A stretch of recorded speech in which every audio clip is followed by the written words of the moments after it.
These laws explain energy and how it works, and everything is energy. Everything in the universe is energy. Hmm. Hmm. You'll see that these laws are interconnected with each other. They tend to kind of overlap and weave, but they are broken down into 12 basic laws, and they impact basically every aspect of our lives because we are also energy, because everything is energy and everything around us is energy. And so Everything is energy.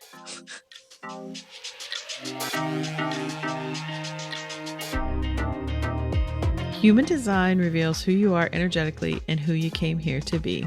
I'm Dana, human design specialist. And I'm Haley, the human design newbie.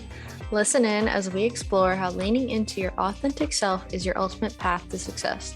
Today we're diving into The universal laws in human design. dun, dun, dun. Couldn't decide whether to put how many there are, first of all. But yes, we're going to talk about the 12 universal laws, or the 12 spiritual laws of the universe, they call it. So you can say it either way: universal laws, spiritual Ooh, laws of the universe. So ooh. I know, springing this one on you. And this one sounds fun. It is quite fun, actually. And I'll tell you how it came about because, kind of, I have a running list of things that I want to talk about, talk to Hmm. you about. And we delayed our recording for a couple days because you've been really busy at work. Hmm. And so I had more time to think about it. And after doing a little meditation yesterday morning, trying to clear my head, I was, I don't know, online like I always am. And I don't know how it came about, but it literally came across my desk, something about the universal laws. And I thought, oh yeah, I've been wanting to look into those again. And so I started pulling them up, and I was like, oh my God, this is what we got to talk about, because it's all very exciting, because it's all about energy and how energy Mm. works. Uh-huh. Okay. And I'm all about the energy. That's So why we have this podcast. one of the universal laws that everybody's familiar with off the top is the law of attraction. We've all heard of the law Yeah. of attraction. Even you've heard Uh-huh. of the law of attraction. Yes. What is your understanding of the law of attraction? Basically, I guess, kind of like you attract what you put out there, basically. In a way, yeah. We've touched on it before, and we'll talk about it more. But actually, when we go through these, it's probably the one I'm talking about the least, because everybody talks about it the most. But Fair. very familiar with it. But yeah, so the law of attraction is became really interesting to everybody when Oprah highlighted the people that wrote the book The Secret. Have you ever heard The Secret? Maybe. Oh, you know, forget our age difference sometimes. I mean, I've been there the whole time, but I'm like, gosh, how old am I? You're 25, and it was a long time ago. So, oh God, I miss Oprah. But I mean, she's still around, but She's still around. to be on TV every She day, doesn't have forget her it. show. No. But she introduced everybody to the book The Secret, which, okay, so it was probably, I mean, when she had it on TV, you were around, I think, because it was around the same time that I'd started doing yoga and everything. I remember that because I just remember when everybody got really excited about the book The Secret and the law of attraction. I was like, wait a minute, that's not a secret. That's what all these ancient cultures have been teaching us all these years about how the universe works, right? And about how energy works and using your mind and all this other stuff, because that's what I had been studying, Hmm. uh, yogic philosophy and everything else. So I didn't ever read The Secret. And then, because I was annoyed by it, because this happens to me a lot, that I'll be, have learned something, discovered something, or onto something, maybe ahead of the curve. And I'm not trying to be, I'm so much better here, but it just happens sometimes. And then it gets very popular, and it just annoys me that everybody's like, it's amazing, which You're just shouldn't annoy me, but you're I just an guess, early adopter. I don't know. Maybe, probably. They're just staring out the window. It really took you down somewhere. No, I was just thinking about how it also annoys me. Like, I will go the opposite way when, even if it's something I hadn't heard of or experienced or done yet, or a movie I haven't seen, or a band, and everybody in the world is like, you have to see this. It's amazing. You have to read this. It's awesome. I'm always like, no, I'll go exactly the opposite direction. I do that sometimes too. Like, don't tell me what to do. I'm like, ugh, no. Specifically with like TV shows. I'm like, I don't want to watch that. And then like a couple months later, I'll watch it. Yeah, I think that's how I was with, sadly, but all in good time, was with Breaking Bad and Game of Thrones. Remember too, Mm. because now in the streaming world, I don't want to watch something when everybody else is watching it because I need a good solid season in to be able to watch Mhm. everything, right? Because I just do not want to have to. I mean, we grew up, Haley, waiting week to week I and can't having to go even through commercials to I can't watch even something. stand commercials anymore. Like Ugh. I was eating I think lunch or whatever the other day, Hmm. and I was sitting out in the living room and I just turned on the TV and it was even ridiculousness. And I love ridiculousness. And then commercial came on, I was like, I can't do this. And I went and flipped it to Netflix. I was I like hear you. 2 seconds into commercial, I was like, I cannot do this. Commercials are so bad. They're so boring and They're all loud, drug commercials. and they're all drug commercials. Yeah, so that puts me on a whole nother tangent every time, because then I'm like, why are we so sick? And why are they marketing us? And I hate pharmaceutical companies, and it just spirals. has, has the opposite effect. Okay. So that So is coming back. that is kind of in line with the universal laws, energy. And how you can shift and change your energy. So, yes, that's why I'm excited to talk about this today, because it reminded me again of, because sometimes, because I do like to do a lot of research and go lots of different directions, I'm responding to what comes into my, awareness. And sometimes it takes me off track and I get, a little confused at times, but it kind of brought me back to center and reminded me of what I really do love to talk about with people. A lot of it is in these universal laws. And I'm sure once we go through them, you may even have an experience of that, of growing up with me, that, or, not with me, but I mean, we didn't grow up together, but we kind of did. I Kind of grew did grow up up in your together. presence. Yeah. I grew into a better human being as you grew up into yourself. And it's a lot about how I try to live day to day and be mindful of my energy, and a lot of the inner work that I've done. A lot of it really ties to these universal laws, because basically, when it's a law, and the way they're talking about it is not like a law made up by men, but they're truths. Universal truths is another way Yeah. I to mean, think about it. it's like a law of nature. Like Yeah. it just happens. We didn't make it a law. It just is there and we're like, well, this is what it is. And it always is there. Like, Mm-hmm. whether you observe it or whether you believe in it or anything, whether you intentionally try to work with it or not, it's just always Mm-hmm. there. And it's interesting that, these are pretty much these unchanging intrinsic laws of the universe. Ancient cultures have always kind of known about. That's what I was saying with the learning about it in yoga philosophy. It wasn't deemed the 12 universal laws. It's just kind of woven into all the great teachings of a lot of these systems. And that's what I also like to remember sometimes, is that, or I wish other people would remember, is that religions are just like these organizing factions basically.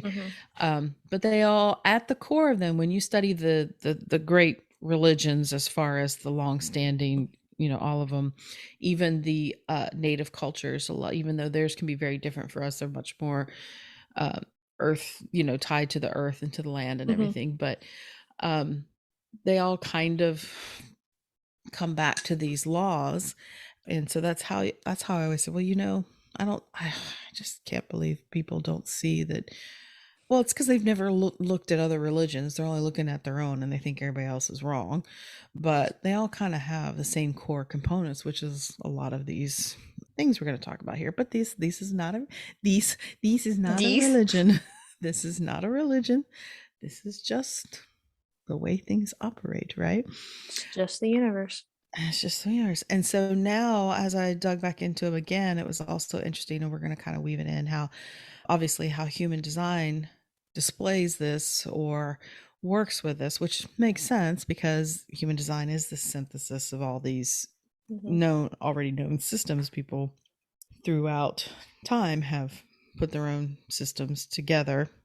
And so, anyways, that's really jumbled way of saying that. But I will say, after talking to my friend the other day, I'm going to try and honor this piece of me that does tend to talk in circles sometimes, because I am embracing and owning and getting used to that this is my channel 4323 in action for me, because it is me trying That's to speak my wait. mind. That one is I said it backwards the last time. Genius to freak. Right. Yeah. It's a knowing channel. It's in the knowing circuit, coming from the ajna to the throat. And so and that is the only channel I have to the throat. So that says that I have a voice that speaks my mind. And the speaking that I do doesn't always make sense at first. Because it is, Whoops. well, like I said, it's kind of trying to find the words for what it is that I can sense or feel or know in my head. But getting words for it sometimes is a word salad, but it'll eventually make sense. I'll try not to waste anybody's time, which is why I try to have notes and everything, and I can get off topic because I don't want to. But I All guess part of the if experience, though. yes, and if you've listened to any episodes and this is more than the first or second, you must be okay with it. I hope. Or maybe it's the next one that'll be like, oh my God, I can't listen to her for one more minute. So I'm sorry. It No. happens. It happens. Okay. So, as I said, these laws explain energy and how it works, and everything is energy. Everything in the universe is energy. Hmm. Hmm. You'll see that these laws are interconnected with each other. They tend to kind of overlap and weave, but they are broken down into 12 basic laws, and they impact basically every aspect of our lives because we are also energy, because everything is energy and everything around us is energy. And so, Everything is energy. yeah, so especially if you're feeling stuck, confused about purpose or what you should be doing, maybe feel a victim of the world, this kind of mentality, learning about these laws and as a whole, but also one by one, you could be using them as a inner practice of observing them and kind of seeing how they've played out in your life, or even just experimenting with them and using intention to see if what this law says actually you can find evidence of it in your life. And once you start to see that, it does help you feel a little bit more empowered, a little bit more confident, because you can start to be like, oh, well, this is just kind of like it's almost like a game, in the sense that it kind of gives you that glimmer of hope, of understanding how everything's really meant to work. And with the human design component, we can see ourselves in it. We have this map of how we're designed to work within the bigger picture. And so it can start to be kind of fun. I mean, I think it's always fun, but A little puzzle. little puzzle. So, like I said, so knowing these laws, how they operate, play out in your world, can help you get more in the flow, get into alignment a little bit better, and actively participate in creating the life that you want. So, just to also preface it with that, this can be very deep work if you're prepared for it. I mean, you don't have to take it like super seriously, but it can help you uncover some things that can be uncomfortable at times. But as you'll see through as we go through these laws, there's a reason for that too. So it's all good. All right. So you ready to dig in? Yes. Okay. Tell me again how many there are. 12. 12. Okay. You're gonna keep count? I'll lose count after like 4, I probably. do have them numbered. Okay, good. So I know. That's a start. Oh, and one other thing I also want to say is that I myself was in a bit of a slump, whether it's the emotional wave or what, just kind of little. I told you I'd sat down for meditation because I have been a lot in my head and just kind of a little freaked out and worried about stuff, as I tend to get every now and then. Head bubble. Head bubble. So after I started reading these again, and it just kind of reminded me, oh yeah. Okay, that's right. This is what I need to focus on. This is what's going to help. This is what, and it shifted. Everything shifted, and it was much better. So feels better. Okay, so Well, there you go. There you go. Okay, so the first law is the law of divine oneness. Oneness. Oh, we're starting out strong. Yeah. Which, I mean, really it says everything's connected and we all come from the same source, which 100%. Isn't this kind of a cornerstone and of a lot of religions as well? Everything's connected. We are all one.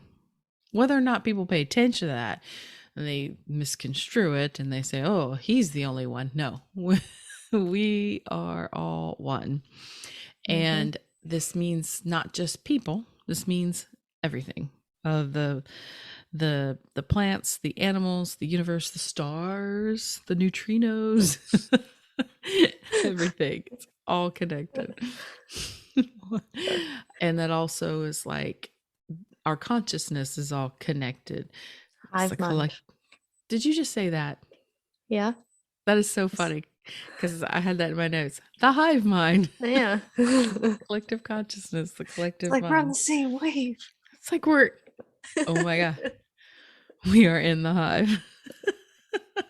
So obviously this law is foundational to all the other laws because for obvious reasons. And so it's also important within this law, it tells us that we all come from the same source, but that at all times that source energy is within us as well. It didn't just disconnect from us once we got here. It's still a part of us. It's within all of us. So this one, the oneness thing and source energy being within all of us is something that I find is one of the things I tap into, especially when I'm having issues with people or like people I know. I was gonna say other people I don't know.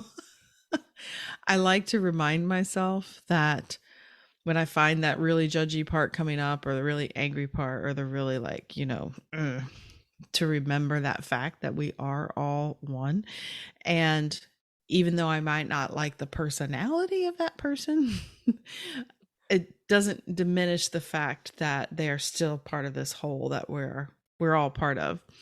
And I think Marianne Williamson used to always say how, I think it's even in the Course in Miracles saying, that God is not, putting the same judgment that you're putting on people. It's not God. God's like, well, really like to help him, but he was kind of an asshole the other day or something like that. It's just like, can't do that now. We all come from the same source.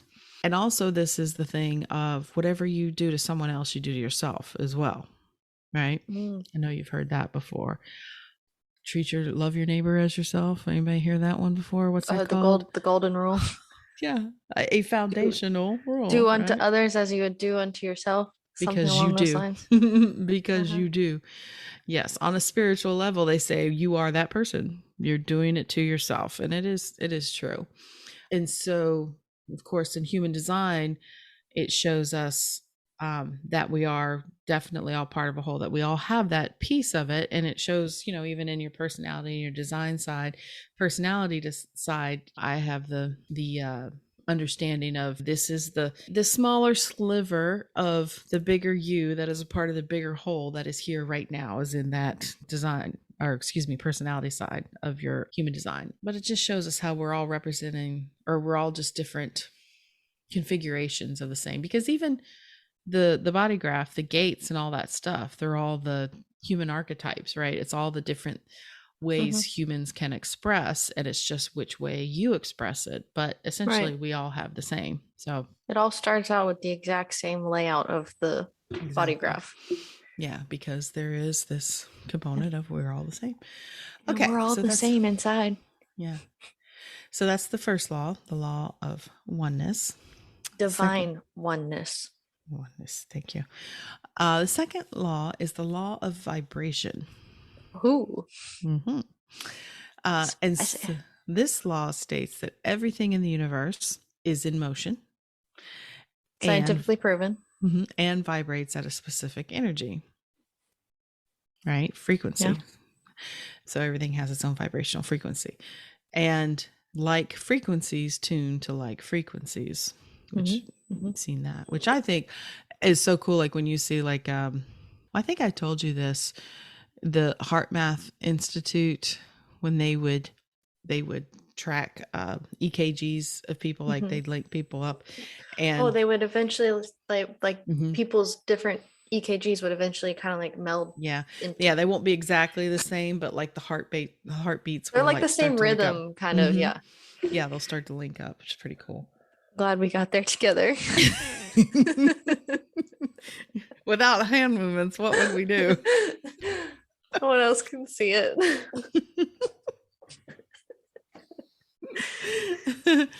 So, being that everything is a vibration, we can often feel these frequencies, these vibrations. You can get more attuned to that. And then, especially if you're looking at your human design chart, where your openness is definitely going to be an area where you will have more awareness of the different.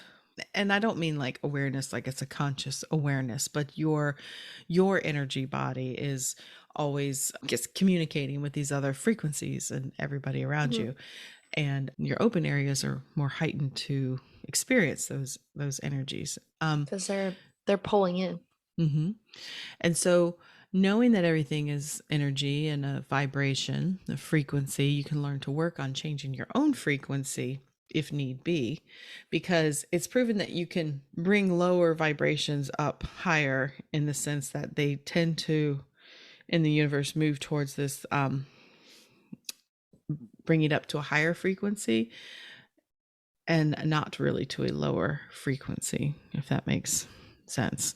Sure. And I think lower frequencies are slower, I believe. Yeah. And so in human design, when we look at the emotional solar plexus and emotional definition, right, half of us are defined and half of us are undefined there. And so I feel that part of this in our human journey here, human experience, is learning about the frequency and the vibration, because the defined solar plexus has an emotional wave that is mechanical. It is not really anything that you can control, in the sense that it's going to go up, it's going to go down. It can be different for different people, and because we don't even know necessarily, there's no normal pattern from person to person. Everybody's different, right? But you can't just change it. Yeah, you can influence it in a way, but you can't. It's always going to be there. I can't just never keep it at the highs. No, I can never not have an emotional wave. It will always be there until the day I die. What I can do, though, is change my baseline frequency. So if you think about a wave, right, a sine wave or whatever, the lower frequency waves, like you said, they're longer and they're slower, right? There's a lot of gaps in between the highs and the lows, whereas the higher frequencies, they vibrate, the waves are very close together, right? So when you think about learning to work with that emotional wave, it's recognizing the highs, recognizing the lows, how they feel, highs and lows. And emotional people are not supposed to make decisions in a high or a low. You're Mhm. supposed to get used to where that in between space is. And I think this is us as a uh, Collective. collective. Yeah, I don't want to say species is the right word, but all of us learning to understand about not just always being highs and lows, of learning to raise that baseline vibration, right? Instead of just riding the wave without control, we're learning how to recognize the in general well-being in between. It's like the everything in moderation, don't go the high, don't go the low. It's Hmm. like just try to find that nice even balance spot. So attuning to those feelings and emotions you can raise. So I think that's about the law of vibration. See, I was gonna try and not talk so long, so I'm gonna move on to the next one. Okay. You Number tell you're 3. excited about this stuff. Okay, so the third law is the law of correspondence. Oh. This law is related to the law of oneness, and its basic tenet is that patterns repeat throughout the universe. And so there's always a correspondence between our inner world and our outer world. This is the adage of as above, so below, as within, so without. Makes sense? So, what's happening outside of us is a direct reflection of what's happening inside of us. Ooh. Ooh. Have you ever been introduced to that concept before?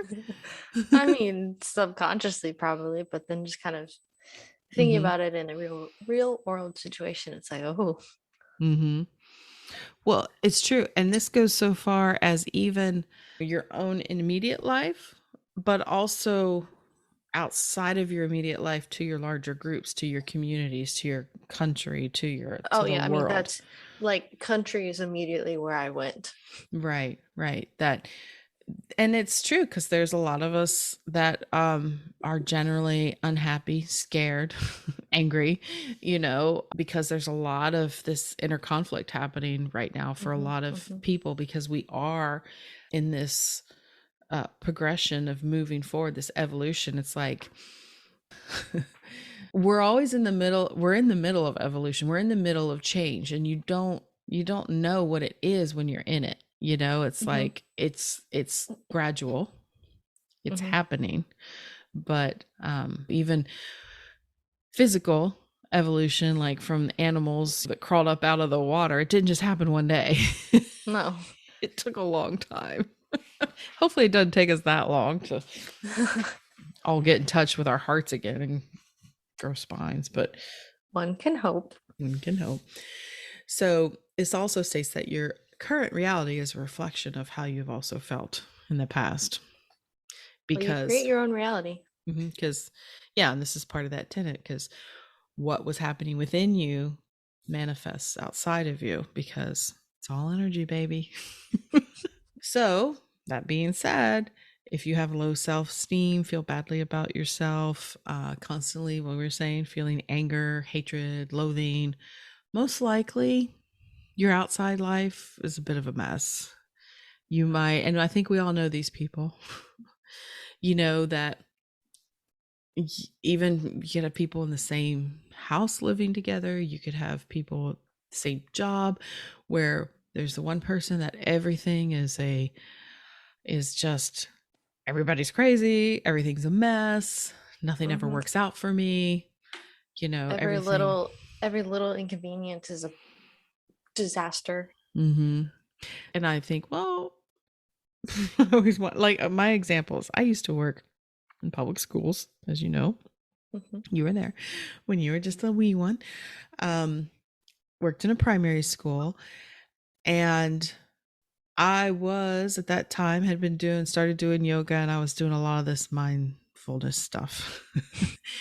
So my perspective was often different than those around me because it's a very, very, very, very stressful job. It's not a very well appreciated job. It's tough. Hmm. It's a tough job working with little kids all day long. And and I mean, just in the structures they're in, the school's ridiculous. But these teachers, the one I worked with in particular, like was a whirlwind. Her whole life was a whirlwind, you know, and we occupied the same space, but I just did, you know, I would always try to, I hate to use the word guard my energy, but I would be aware of my energy and I always tried to keep it calm. Hmm. Things would around me would be calm. She was never tending to her energy. It was always chaotic. Or like they were always convinced, all the teachers there were like, well, this is another one. Well, you know, um, it's the seasons are changing. Gonna get sick. It's flu season. Gonna get sick. You know, they would just tell themselves that was their beliefs, that they just were either susceptible or whatever. They would get Hmm. sick. I didn't get sick. I don't think I have that much more of an immune system. I just not going to go down that road. But anyway, so also explains why there's people who thrive, you know, even in chaotic times. When it looks like the world's burning, there's still going to be people that are doing quite well, you know, mainly That's because what they have inside is chaos. you know, it's just, well, it may be chaos in the outer world, not their outer world, other people's outer worlds. But if they've been tending to their energy, kind of, you know, staying in their lane and not giving into this hysteria, they can also still manage to thrive. It's not, you know, doesn't mean you turn a blind eye to the world. And that's a fine line there. Cause I think a lot of people Hmm. in the self help community, especially following all these laws, want to just say, well, I have to keep my energy pure so I can't be bothered. Well, you can do both. Hmm.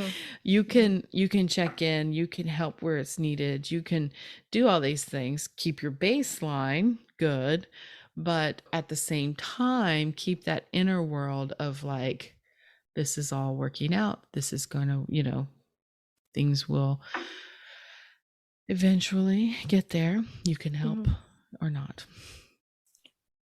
This kind of fits in here, I think. I don't know the rest of the laws, but like I don't like to think of anything bad or like detrimental happening Hmm. or like speak it because I don't want to put it out there at all. Hmm. I just won't do it because I'm like doesn't need to be out there. Hmm. Words are very, very powerful, and this will also, this Even definitely, just there's more. thoughts. I don't like to think about them. I'm like, I nope.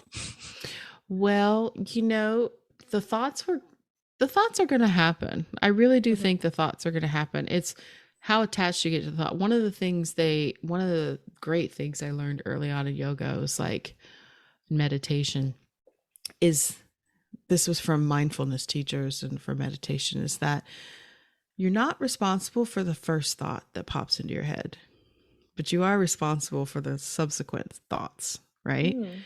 Especially you have that your brain's always working, your head's always working, you have that defined head najna, and that is a really, really valuable thing to say, like, well, you're not always going to be able to stop the thought from coming in, especially if it's something that's happening outside of you, but where you go from there is like totally under your control, whether you want to Hmm. spiral or whether you just want to be like, okay, I don't have to get caught up in this drama Yeah. in my head, make it worse. But that's very good. I'm glad you do Yeah. that. Yes. So basically, to wrap up, the law of correspondence is that if you want to change your outer reality, you have to work from the inside out, which I say, duh. But anyway, I didn't know that at first. So I do not mean to mock anybody who's hearing that for the first time. That's really bad. Trust me. I know it's hard. I'm sorry. But That's it very, makes a lot of sense. yeah. Okay. So law four. Now, these laws, I'm giving them one, two, three, four. I don't know if there's an exact order of them. It's not like setting. No ranking. No, No yeah, nothing. Okay. I get, except for the first law. I don't know. It makes sense, I think, as it goes on. What I'm saying is, I think I saw in other places some were switched in number, so it's just not like maybe always law number four. It's not a law that they have to be in this order. Yeah, like you can't just throw out at people universal law 4, buddy. Like you got to use the whole thing. Sick burn. Yeah. So dumb. Okay. Okay. Number 4, the law of attraction. Oh, I've never heard of this. Yes. So, like I said, the most familiar one, everybody's heard of this by now. And it is basically like attracts like, and that to get what you want in whatever it was in the world that you want, you need to vibrate at the frequency of whatever you want. Now, the law of attraction works whether you are aware of it or not. So, whatever you are vibrating at, that frequency is the level of frequency that will entrain Mhm. to your frequency. Makes sense. Everything's Mhm. vibration, right? So, what I think this is really clearly tied to, because we actually tied and talked about it when we talked about the G center and working on how you are feeling, working on the vibration so that your magnetic monopole Mhm. is bringing in the level of frequency of the things that it is that you want. So that's why working with that emotional wave, the solar plexus and everything else is learning. That's why you want to raise that baseline so that the more higher frequency things that you are wanting to attract are attracting, being pulled in that tractor beam of your magnetic monopole. So I, like I said, I don't have a lot to say here because I think we've all kind of dug into that one before, Like unless you have something attracts to say. like. Nope. And I feel I like that will. may be the big like manifesting Well, it is. It law. really is, and that's what it mostly gets tied to. But it's kind of like when you're looking at the body graph, you can't just pull out one part to explain all of you. It's Mhm. like you can't just pull one of these laws out. They're all connected, right? And Yeah. so that is the one that was focused on in a lot of these teachings because it sounds great, but also it's misled a lot of people because it only taught that part of the universal laws of like, well, just focus on what you want and then you'll get it. That doesn't happen right away. I mean, Mhm. eventually in the laws of the universe could happen because it just takes a lot longer. Yeah. But a lot of people are like, well, I'm just manifesting $1 million in my bank account. Why is it working? It's because everything's energy and you may want that. But if you have the vibration of that never happening Mhm. and, feeling more negative towards life or focused on what's not happening more than what you would Right. like to happen, then, and I will say that I listen to a lot of Abraham Hicks, which you probably don't know who that is. Mm. People may or may not know they're listening. So actually, it's Esther Hicks is a woman who years and years ago started channeling this collection of beings known as Abraham. And so they speak through her. Just go on YouTube, Abraham Hicks. All you got to do is look up Abraham Hicks. There'll be like these 10 to 15-minute long videos because she does all these things. And she's very funny.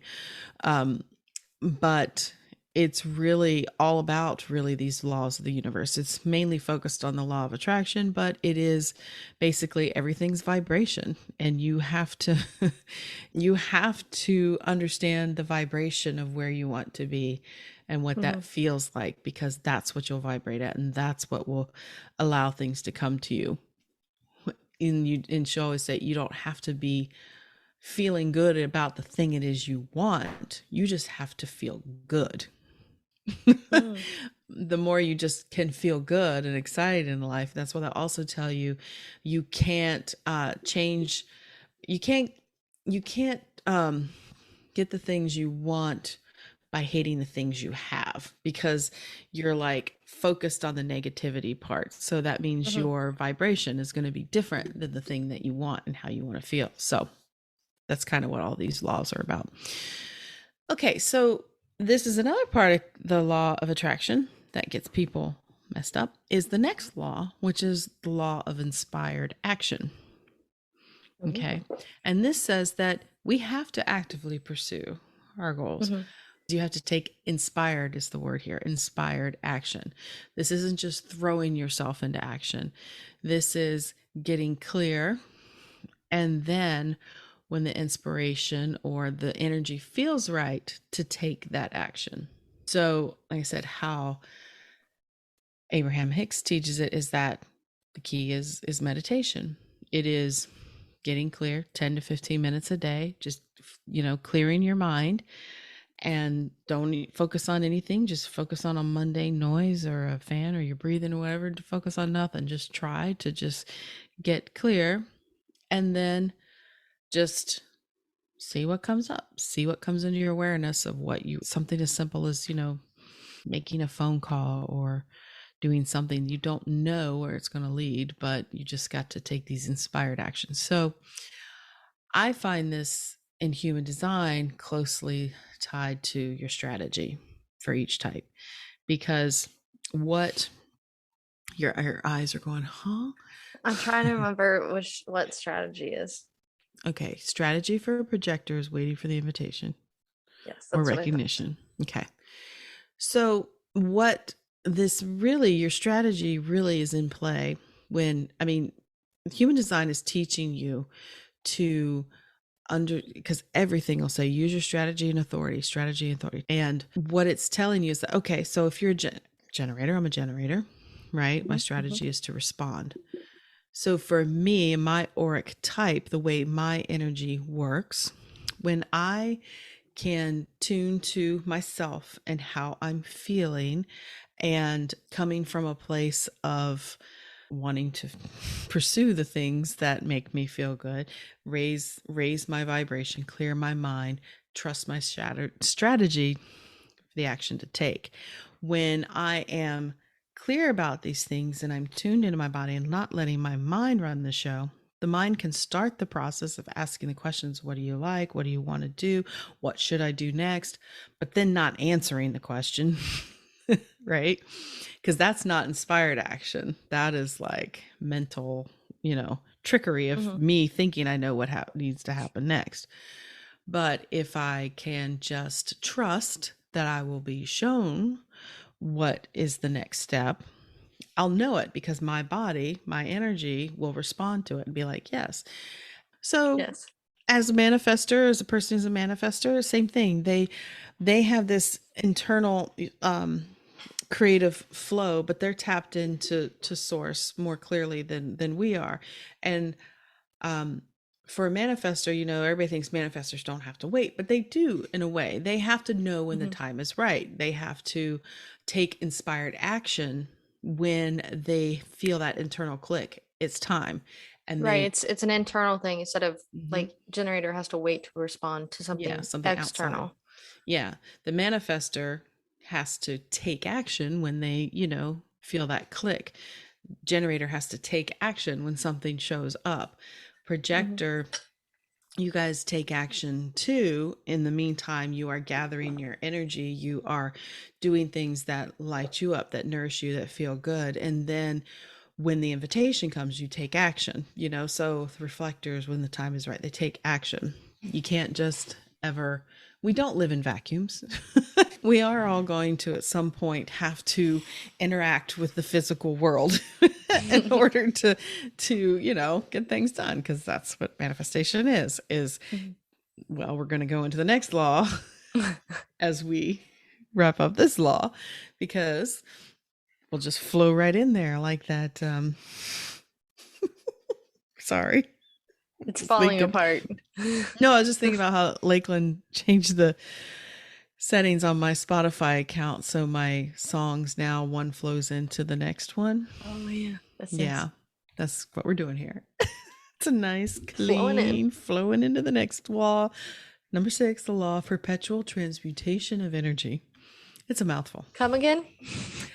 The perpetual Ever going. transmutation Okay. Changing. of energy. Correct. Oh, So I would say that means, the ever going change of energy. yes, basically energy is in constant flux, right? It's always Yep. changing from one form to another. It's Energy never can never be created nor destroyed, only changed, roughly. exactly. Something And along those lines. no, it's exactly. We can't see it. Most of it's at the atomic level, but Mhm. nonetheless, it's there. Energy is always moving, transferring, transmuting. Nothing stays constant. Which always blows my mind when you think about like the solidness of your desk, or the Yes. chair. It's like it's nothing but empty space, really. It's just molecule. Everything we just agreed all at the same time that this is a desk. And so now all the all the energy and matter is like desk. But it changes all the time. Mhm. I mean, think about a human body even. It's like you are Haley, you are my daughter, that you have been here since, last 25 years, my whole life, but nothing about you is the same Nope. as you were. What is that, like every 7 years or something? It's like Seven, every part of your body is a new mhm, thing. which is also, wasn't that in the deconditioning teachings of Ra? Is that he said in the system, human design system, deconditioning takes 7 years. I don't believe I that. think we I don't. I mean, I feel there's a lot of things. I mean, but that was the basis of that, was because, well, no cell will be the same cell as when you Mhm. start. But it's like, okay, if we're gonna if we're gonna play in the quantum field, let's full on play in the quantum field. We can change things. It doesn't have to take 7 linear years, in my Mhm. belief. Anyways, so yeah, like you said, energy does not disappear, go away, add to itself, which is incredibly interesting that nobody ever talks about this stuff in a daily business at a daily basis, like normal Unless you're a conversations, people, scientist. or you're with me. Like, what? There's never more energy added? Well, you know that we've had many conversations, but the ones where we try to start thinking about space and we Oh just can't. God. We just shut down. I cannot wrap my head around space. It's just What do you mean there's no oh end? I could go on and on about space, probably. It's Yes, just because it goes wild. on and on. Wild. So, one thing researching this law that came up was, I mean, I can't believe we ever thought about it this way, but it always gives the example of water. Like you said, water, because we're always hearing here that we have a water shortage, and, Mhm. it's not, the earth will never receive any more water than it has, and it has not lost any water. It just keeps Nope. changing form and shifting Mhm. around of where Mhm. it distributes the water. I mean, Yeah. that is insane. It's crazy. I mean, it's And if you happening all think around about us. it, if you think about it, it's the same thing with the air that we breathe. Hmm. A little Same thing quicker with our cycling, bodies. but true, true. And this will really start to twist your brain. Yeah. Everything So, is just that goes back to the everything is one. I mhm, mean, it's just shifting everything form. comes in, it goes out, it changes, it goes from something else to this, but it's Hmm. all the same. It's shifting forms. Yes. And so, how you can work with this law is that with this knowledge that energy is always moving in motion, you can affect how that energy moves.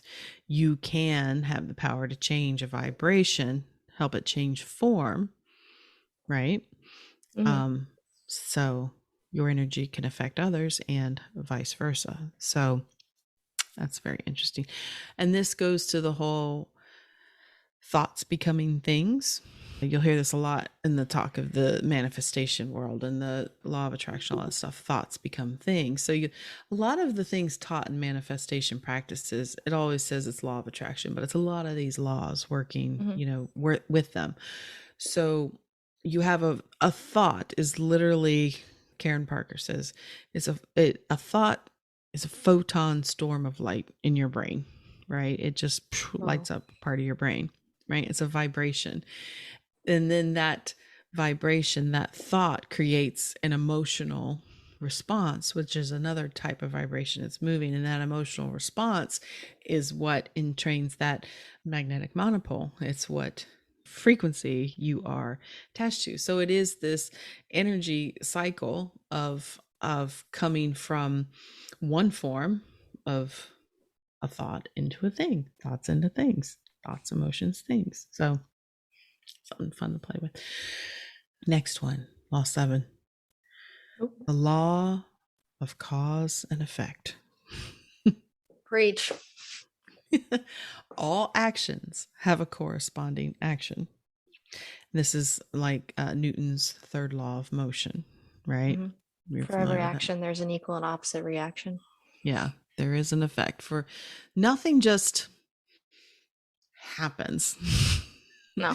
You know, I mean, we do tend, and there are random occurrences, I believe, but somewhere around the way there was, what we are experiencing is the effect. Something caused it, even if it's a Right. random occurrence. Yeah, everything causes a reaction no matter what it is.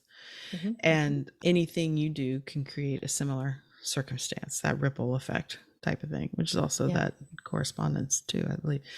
So this is also where the laws of or the thoughts around karma come into place. What you put out comes back. And which, because a lot of people are like, oh, that's your karma, that karma, bitch, you deserve that kind of thing.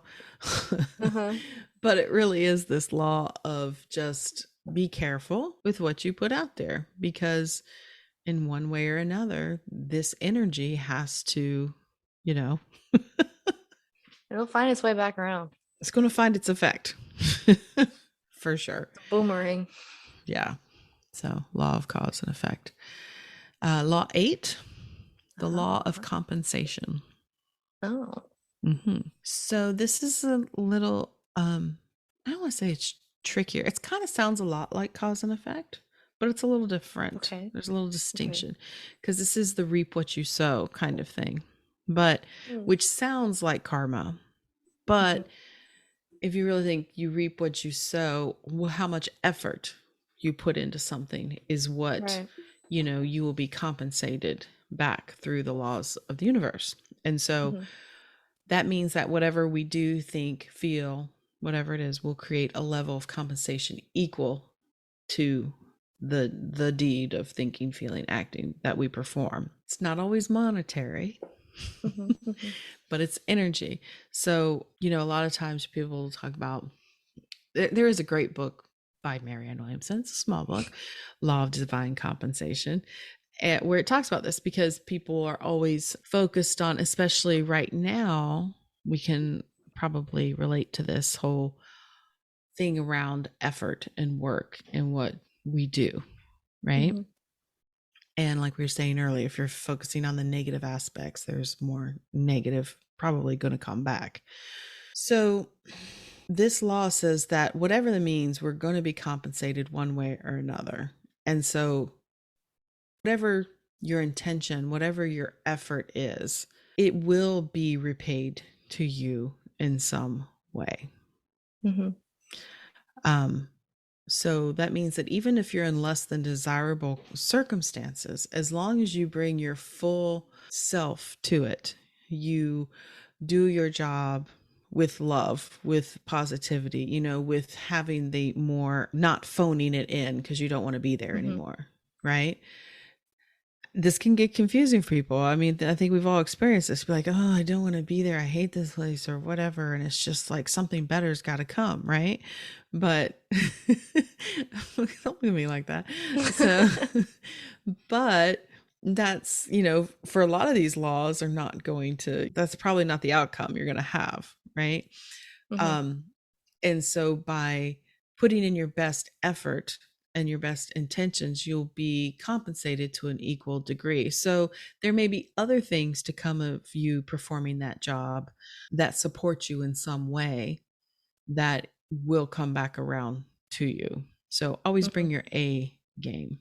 And also this means that, and I think that the things that we love to do, and this may be just an American thing, people in a capitalist culture, I don't know, that it's only worth doing if it has a monetary return, right? Yes. But to really do the things you want to do anyhow, because there will be that compensation coming back to you in some form. So, someone who loves to play guitar, say, wants to be a guitar player like for a living or whatever, but Hmm. it's not paying the bills. It's when you feel bad about it or whatever. Go get a job, go do something else, but don't stop playing guitar. Still doing what you love. Put your love into the work that you do and see what happens. You know, there might be Hmm. opportunities that come up to you because you're just basically shifting that energy again of having faith that you will be compensated and you will have the things brought to you that you truly need and desire, no matter what work you're doing. You have to Hmm. just put your love into it, put your A game on. So you can see how these laws do kind of all overlap and Hmm. interconnect, because as you start going down the list here more and more, you're like, well, isn't that kind of like the other thing? Yes, it Yeah. is. It's just kind of an aspect of these. Sense. These are just little tweaks here and there to Little, help little nuances. explain how they all are working. Okay, so the next law would be the ninth one we're coming to here is the law of relativity. Nothing is inherently bad or good. Everything is neutral. What we give meaning to is what creates this good or bad, right? Hmm. This is the relativity piece. It's relative. So yeah, so say Hmm. somebody makes $20 an hour. If they are somebody who comes from a family that nobody ever made that much money, it was like minimum wage, or Hmm. it's just ridiculous that it's not $20 an hour. But anyways, or say they're very young, you know, this is their first job, like $20 an hour would be awesome, right? First job, hell yeah. But, you know, conversely, if that was maybe a step down in pay, or maybe you had a lot more mouths to feed, say you have 3 or 4 or 5 people that you need to take care of, $20 an hour is not a lot of money. It's all relative. It neither is or isn't. It just is, right? Mm-hmm. Same as, you know, the house I live in. I love this house. I think it's a modest house. It's like 2,300 square feet. I remember when I moved into this house 23 years ago, it was it was the biggest thing I'd ever lived in, and I was just like, "Oh my god." I mean, I It was remember a cuz big step up from your previous house. it was. We live in the house that your dad grew up in. And so when we moved in here, it was 2000. You were just a babe. You were 2, 3. You're almost 3. Yes. And Ian was a baby learning to Hmm. crawl. And 2 things that always stand out to me is that I remember putting him in the playpen, like old school playpen that your grandma had, to kind of fold it up. It's like a big square. Um, because I was afraid I was going to lose him in the house. I was like, there's so many doors and rooms. There's like a hallway here. And it's, you know, it's just a ranch style house. But our last house before was literally just a square in the middle with, you know, 2 rooms on either side, and Hmm. very small rooms. It was, you knew where everybody was in the house at one time. This Yeah. house was a lot longer. And I also remember the kitchen. You know, we've since remodeled it, but I remember the kitchen, all the cabinets. It was like my last house had like 2 or 3 shelves underneath the countertop, didn't even have any upper cabinets. Oh. None. And so I remember I got to this house, I was like, oh my God, I will never fill up all these cabinets. And now, now I have You an have an auxiliary. auxiliary where, yeah, in the other room, we had to make an extra room with shelves. And my wine fridge and all that. I don't like clutter, so I don't know. I've Have you been seen those shelves? well, actually, we have gone through them a couple times. I Your know. dad I was going saw. through them. I in Lakeland Snap. I saw that the fish Yeah, tank had moved out to the living room. that's right. Um, and yeah, I keep contemplating, do I need that? Do I need that? Where am I going to keep that? You know, and I have some of it's yours, my dear. All the baking stuff, because Haley likes to bake and I do not. Obviously, I don't need it. I didn't know it was there. Well, I know, but you don't like us getting rid of your stuff just because you don't want it. I don't even know. I didn't even know it was mine. Okay, well, we'll save this conversation for the room. But We'll yes, take so it offline. basically, this to me seemed like a big house. And it is still, it's a very comfortable. I love this house. It's a wonderful house. Hmm. But, somebody that lives across the waterway over there in their 6,000 square foot home would probably be like, oh, those poor people over there. Those are small homes. But I'd be that's like, too much house. You just fill it I'm with good. nothing. You just I'm fill it good. with nothing. Yes, No thanks. exactly. So it's all relative. It's what your experience is. And so, and this is like in quantum physics, even, it's like what is reality is through the observer. Hmm. It's like it can be different depending on, who's observing. The whole Schrodinger, what's this cat? Schrodinger's cat. Schrodinger's cat. It's Is the neither cat alive dead? nor dead until you open the box. And who's the psycho that the cat's dead? No, I'm just kidding. Why are you expecting a Well, dead cat? well, because you put it in there with like kibble that's poisoned. Oh, That's the other part of it. it's horrible. Yeah. So basically, when you're looking at any situation, you're looking at your relationship, what's um your filter of what you're looking at it through, Like I said earlier, your perception is your reality.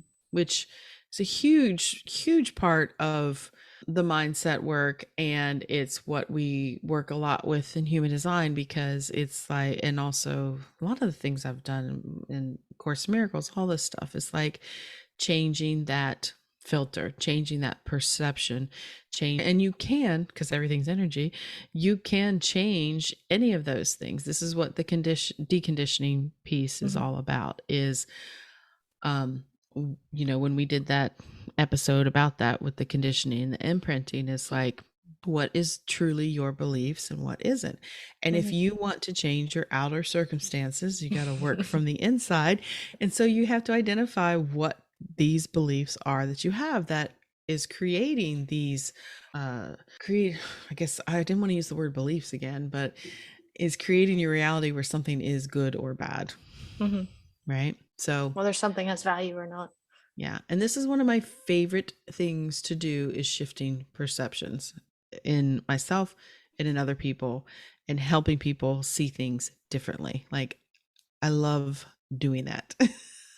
And I think I do it a lot. I'm always like, somebody comes to me with a problem, you're like, well, have you thought about this side of it? Hmm. Maybe it's this, maybe it's not the worst thing that ever happened.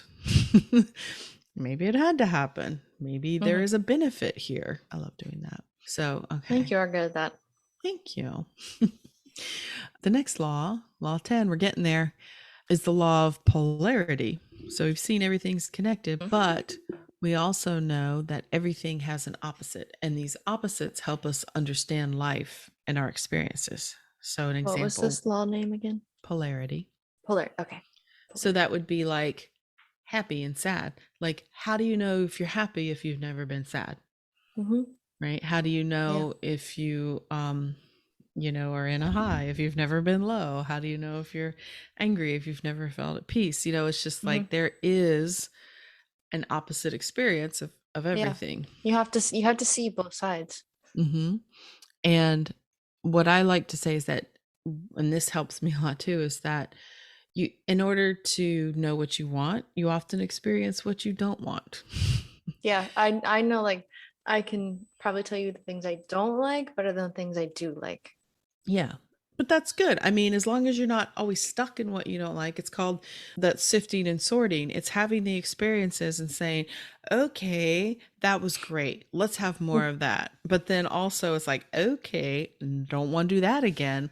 Let's have Let's less not. than that. I don't want to feel um I don't want to feel poor and stuck and not flourishing. I want the opposite of that. I want to Hmm. feel, flourishing and abundant and prosperous, all these things. So you do have to experience both sides, I think. Hmm. Um, Yeah. and I think over time you can, also find that middle. But yeah, that's the law of polarity. And so also another thing that gets talked a lot about with Abraham Hicks is, they're always talking about your inner being, which is basically your inner knowing, that higher self, Hmm. whatever you want to call it, the part of you that is still connected to source. it's always saying that our emotions are our guide in a lot of these things of knowing what we want, knowing what we don't want.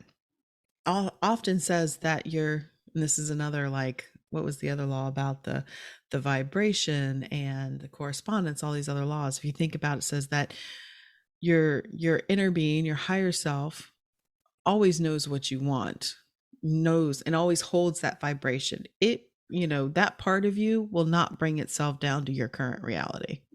Oh. It's high, it's always holding this higher vibration for you, right? So when you feel bad about something, it means you are not lining up with that energy of how your inner Oh. being feels about something. It's a compass point. So when you're like feeling bad about your finances and you feel like nothing's going right, well, you feel bad because it's not true.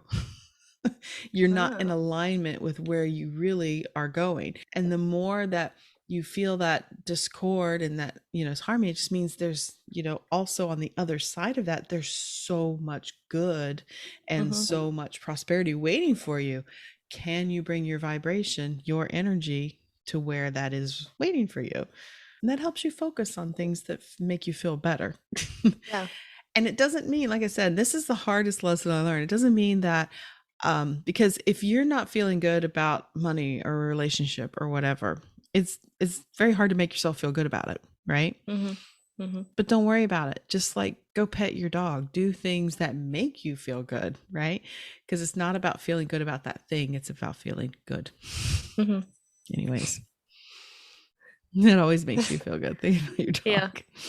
Well, that made me think there was one time when I was like, I think I was getting a checkup or whatever, and she came in and took my blood pressure, Mm-hmm. and it was high because I was just nervous because Nervous. it's just how I am. Mm-hmm. And she's like, well, I'm going to give you a few minutes, think about something that makes you calm and I'll be back in. And so I just started thinking about Bailey, my dog. And then, like, she came back in a few minutes later. She's like, I don't know how you just did that, but it is much better. You are near comatose. Yeah. I'm in my happy place. But I know I don't remember if it was my blood pressure or my heart rate, but Probably. one of those No, was it's up. probably your blood pressure. They check that. I've had that experience before too. I'm always like, okay, don't be thinking. Just be calm. I'll Breathe. be Be nervous. calm. Hmm. So yeah. So in order to experience one thing, you have to experience its opposite as well. Mhm. There's polarities and everything. Okay. Yeah. So the 11th law is the law of rhythm. Ooh. And this is the law that all things come in cycles.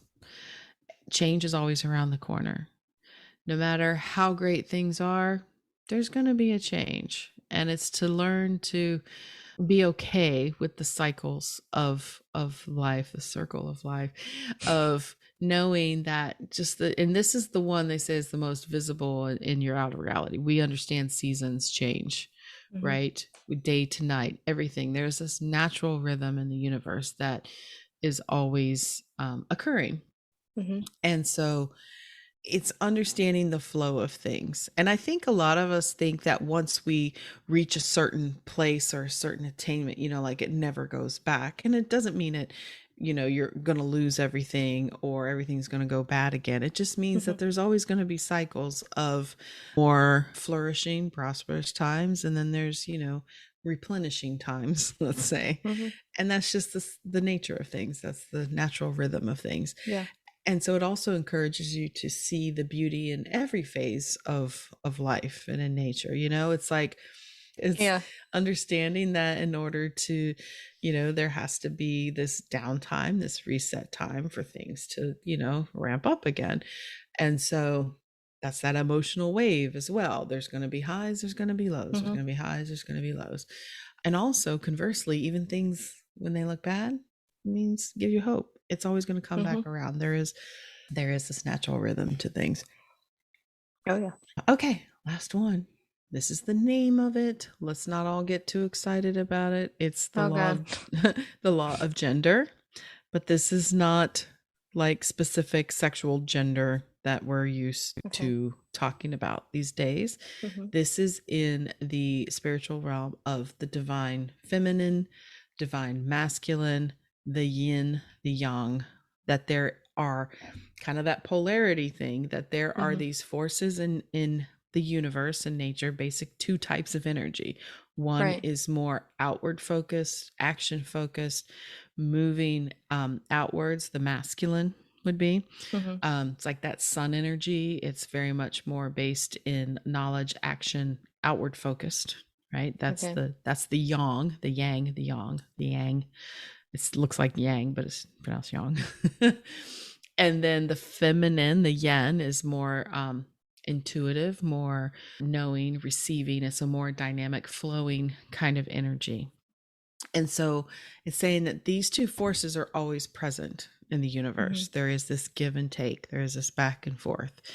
And what we need to do is to find the balance in between these energies. Because if you get too out of balance, too far one way or the other, It's it's not less great. effective. Yeah, it's less effective. Because Mhm. if you're too much in the divine, feminine energy, the yin energy, you're probably not taking so much Mhm. action. You're kind of always just in this like Yeah. flowy state without having the impact. But if you're too masculine energy type, Yeah. yang, I mean, when you see the symbol everyone knows for mm-hmm, yin and yang, mm-hmm, yin and yang, they're equal parts to mm-hmm, the whole circle. yeah. They're And equal. it's the basic energies of active and passive, that give and take kind of thing. And so we're seriously experiencing a lot of these balance issues in our current reality. And not saying those are the political parties or one or the other, but my point being, when we see then there's too much to one side of this energy or ideology, or because we talked about this before, if you go too far in one direction, you need to bring it into balance back in the other Hmm. direction because it becomes less effective. The universe doesn't want to work that way. It wants to work No. in balance. Yeah. And harmony and In harmony. equalness. It just Mm-hmm. everything's a little bit better when things are peaceful and calm and Working together. equal. Yeah, so that's what it means by the law of gender, is those two types of energy in the world. So that is the trip through the 12 universal laws. What is your response?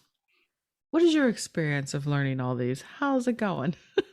Well, I mean, some of them are like I was getting scientific concept-ish Mm-hmm. things of them. So it's like Mm-hmm. I've had experience with them before. Mm-hmm. And a lot of, I mean, they all sound great. So we Great. need to, we all need to just, kind of Mm-hmm. are saying, just kind of be more in tune with it and Mm-hmm. sort things out. Well, like we said, these things are occurring. This is happening whether we're working with it or not.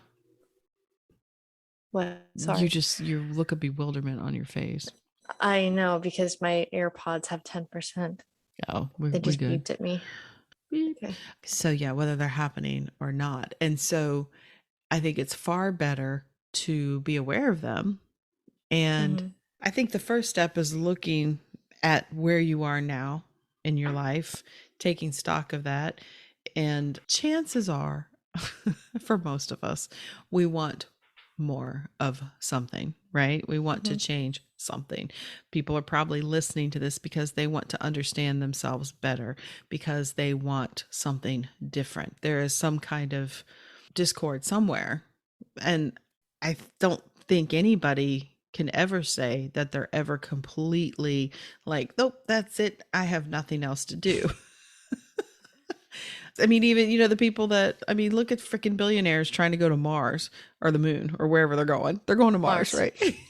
They've been to the moon. They want to go to Mars. Space. Back to It's space. like these are people that are just like driven, driven, driven to do They're like, whatever. there's nothing else on the earth for me. I I'm mean, gonna go to honestly, Mars. I take that back. They're not driven, driven, driven. They may have been driven at some point, and then everything just started working in their favor. But Compound effect. sorry, getting a little bitter there.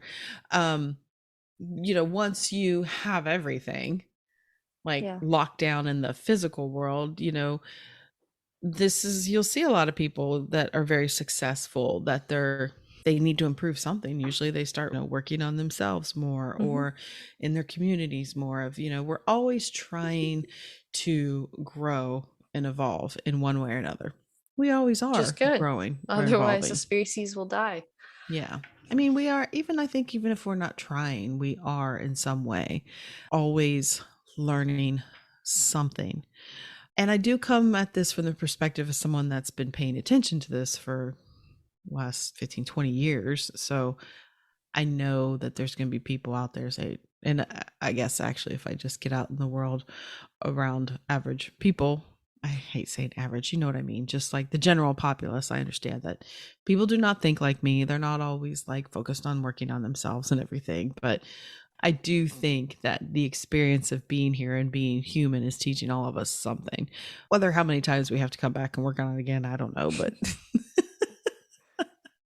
we are all learning. So my point being, if I didn't get to my point already, is that this awareness of these laws and how they operate and are operating Hmm.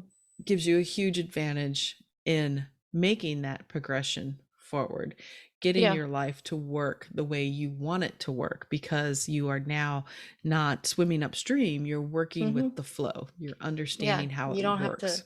You don't have to fight it to get where you want to go if you kind of understand how it works Mhm. around you. Yeah. And then the extra component on top of that, if you have an understanding, you start gaining an understanding, like we said, of your own personal human design, where you can see your energy of how it's also meant to work within this larger framework, things can really start to flow for you, because you stop worrying about the shit that you don't need to worry about anymore, right? Hmm. It's like, that's not even, I don't have to worry about that. I just got to follow my strategy and authority and keep my vibe high within reason, not that you're always going to be happy, but working towards that Increase elevated your baseline baseline. frequency. Clear out the crap that other people have placed in you for your filter of your experience. Write your own new story, new narrative of what your existence is and what you want to do, and watch the miracles start to unfold. It's an ongoing process. And that, you know what? As much as we can get frustrated or bitter about how our circumstances may be in the present moment, none of us really truly want just everything solved and perfect, because Hmm. it really is the journey. It's the It's excitement boring. of, yeah, it's the excitement of learning and seeing and trying these things Mhm. and seeing what works and what doesn't Yeah. work, and see what unexpected things the universe has in line for us, which I really is just our own selves calling Yeah. in what I is there like for the us. kind of phrase or whatever. It's like if you're the smartest person in the room, find a new room Mm-hmm. because Yeah. you're just always should be learning things. Mm-hmm. Yeah, and that's also, that makes me think of the other line of, like, you are the, not the product, but whatever, the five people that you hang out with the Oh most. yeah, your personality, I think it is. It's like a culmination of the five people that you hang out with the most. Yeah. So look at the people around you Ooh, and look five at people your I hang out with the experience. most. No, it's true. Well, when we talk about that energy piece of it, doesn't mean you have to burn all your relationships, but I mean, you do have to, like, if you are trying to better yourself and improve your experience, but you're Hmm. constantly exposing yourself to people who have no interest in doing that, or they don't want you to do that, Hmm. then you do have to learn to find the vibration, be Hmm. around people that hold a vibration that make you feel good and are also reaching for betterment, because Yeah, it is important. because if you have someone that anytime you hang out with them, just you feel bad about yourself, or then like bad things happen, or you always get in trouble, or then Hmm. shit hits the fan, and then you just kind of have to step back and be like, do I want this? Hmm. Yeah. Because ultimately you're responsible. You're there. And people are like, well, I can't. It's my family. I can't do that. Yeah, well, you can. You always have a choice in your experience. It doesn't mean you, for instance, I told someone I know that who's having the experience of a friend who's not that supportive, but, still loves her friend and feels hurt by it. But it's like, you know what? you can have that relationship, but just don't put the expectation on it that you used to. You know, if someone is not on that same wavelength, let's say, we use that word all the time, use the same wavelength, then just don't spend all your time in that energy, you know? Just little doses if you want to Little doses. keep the relationship. Same thing with family. Like, people are always like, well, I can't just divorce my whole family. Well, no, you can't, but you can decide how much you want to engage. How much energy you give to the situation. Right. Engage in the behaviors of that makes you feel bad in that relationship. Because it says in the Course in Miracles, you can either have something along the lines, like, I don't have the exact quote in my head, but it's like, you can either be right, or you can experience a miracle, or you can just, continue to fight it. What are you going to do? So, like, people that have to go home for the holidays or Thanksgiving, and they're like, what do I do? It's like, well, don't feel the need to argue with everyone. Don't try to prove yourself right. Don't try to fall into the old behaviors. Just focus on the parts that are good for you and remove yourself from the rest. I know it's complicated. But ultimately the control is in your own hands of how you experience things and the reality that you want to create for yourself. So yeah, that's what I hope we've given everybody a lot to think about. I liked this one. I've said that about the past couple, which is good. That is good. Past couple episodes, but yeah, well, that is fun. Good because, I mean, we've talked about this before, and I love teaching the components of human design. But I also, like I said, coming across this again has been like, I really, when I set out, I wanted to talk about a lot of this stuff, which falls under the umbrella, I guess, of mindset, but is really about energy and working with energy and being able to create what it is that you want to create, and doing that through your own energy and the 12 universal laws. Yeah. So hopefully we'll be digging into that more. Okay, so it is evening time to wrap it up. And see, now I'm getting texts from your father about what's for dinner. The age-old question. Yeah. But we'll end that there. So thanks for everybody listening today. And hopefully, if you like this episode, you'll maybe give us a good review there on the old iTunes. Helps the podcast get found a little bit easier for people that are searching for all this shit that we talk about. So, all right, Haley. Well, you have a good night. I will. All right. And you too. I love you. Bye. Bye.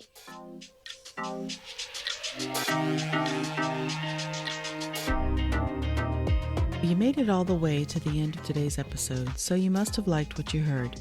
If you did, make sure you subscribe so you never miss an episode, and perhaps leave us a good review. And if you know someone who wants to dig into all things human design with us, make sure you share the Human Design Hive podcast with them. We'd really appreciate it. Thanks for listening.